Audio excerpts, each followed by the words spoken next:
ang tanong na over the weekend kung nawala na ba yung sense of humor ng mga tao. Bakit? Kapag Ay, kami nagjo-joke, oo. eh, Na-offend. na-offend. Kay Vice ba to? Oo. Hindi ko na gusto sabihin. Pero anyway, yun, gano'n. Pero, ang Malacanang may reaction kanina, di ba? si Ate Si Claire. Ante Claire. Oo, Mukhang sabi. ano yun, baka statement hindi niya sa Malacanang Hindi- ibinigay. statement. Oo, pero parang ang ipinupunta naman doon alam naman natin kung ano yung joke sa hindi. Ako alam. Di Tama. ba? Oo. Kaya yan. Oo. Ano sabi? Chiki. Oh, bakit napipikon yung Okay, thank you, Moe.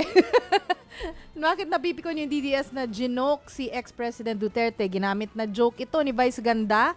Joke naman laging sinasabi ni Duterte eh. Parang lumalabas na bastos si Vice Ganda. Teka lang, sino ba ang bastos? Sino ba yung palamura? Sino ang bumastos sa mga Pilipino? Binabastos nyo ang Pangulo. Disente kayo? Tapos si Vice Ganda na galing sa dating Pangulo ang mga sinabi na yon, napipikon kayo? Sabi ni Ante Yung Claire. jet ski Yung to jet eh. ski. Yung jet ski Oo. joke to eh. Ah, Saka yung ah. hig. Siyempre, ginamit na joke. ah. May isang na-offend kasi. Number one na na-offend dyan ay si Attorney Harry Roque na talagang nag-video pa eh. Oo nga eh. Na hindi niya nagustuhan ang mga sinabi ng komedyante from another network. Ano po. So, yun. Ano ba sabi niya? Baka hindi, baka Attorney dumating Roque. pa sa point ng persona Oo. non grata parang feeling ko, parang, di ba pag joke, parang nung panahon nila, nung nagjo-joke sila, di ba may mga natawa? Maraming Yeah. jokes yun. Oo, Like, ba? na may mga na-offend may din. iba hindi natutuwa, Like may iba rape natuwa. jokes. Di ba? Yeah. Oo, ganon. Oo. So, Ganun talaga, Ganun joke. talaga. Jokes Diba? are half meant. Ay, Pero nako. joke pa rin. Ay, Joke. Shucks, huwag naman Okay. sana half-meant yung rape Pero kasi dati, parang iniisip ko naman kapag ka stand-up comedy, alam naman natin na doon naman talaga yung tema nung isa. Di ba talaga namang Diba, ganun sometimes naman nakaka-offend naman talaga yung mga joke pag mga stand-up comedy. So Iba yung kapag hindi ka venue. ready, Well, hindi ko maintindihan kasi wala, parang feeling ko nagjo-joke naman, maski naman sino nakaupo dyan, nagjo-joke naman talaga. Kahit Yeah. sa Amerika, naro-roast pa nga ang mga, ang Exactly. mga presidente doon at saka Oo. ex-presidents or any political or public personality.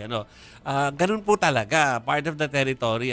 Pero syempre, kung na-offense sila, sige, ano naman yon, we're not discounting kung ano yung nararamdaman nila kung saan na-offense sila. Pero tingin ko makaibsan ng kanilang damdamin kung nagpupuyos man ngayon, yung fact na dati naman, natatawa naman din kayo sa mga jokes. So, parang yun lang isipin nyo, panahon talaga, hindi nyo nagustuhan ngayon, dati rin naman kayo. ganun talaga kung ikaw na yung nagiging butt ng joke o Yes, joke yes, about yes. na sa'yo, medyo magiging sensitive ka rin. Yeah. although, di ba nga Natatamaan laging ka. sinasabi kapag papasok ka talaga sa gobyerno, hindi pwede yung balat sibuyas. Dapat Ay, lang. totoo yan. Oo, kasi talagang kahit maganda ang gawin mo, pangit ang gawin mo, hindi nawawala talaga yung mga puna.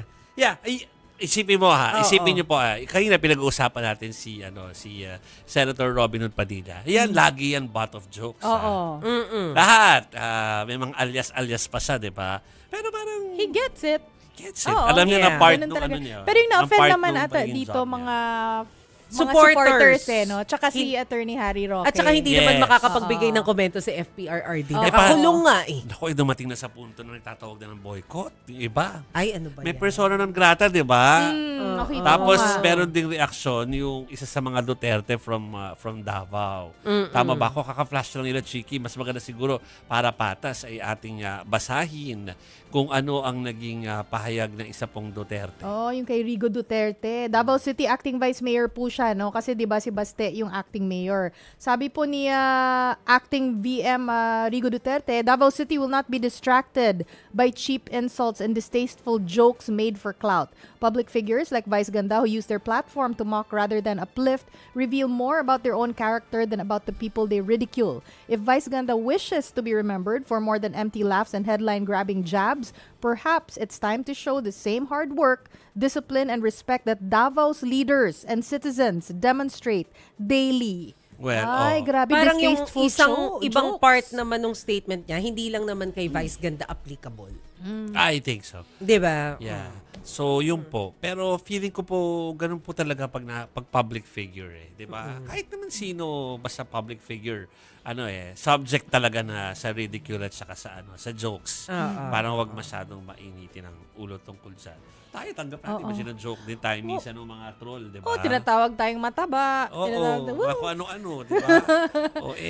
Ganun talaga. Pero usually yung supporters naman yung talagang very emotional Yeah. about that. Usually like sila yung mga public officials, sige, medyo nagagalit. Pero, yes. pero alam nila paano i-compose yung sarili nila.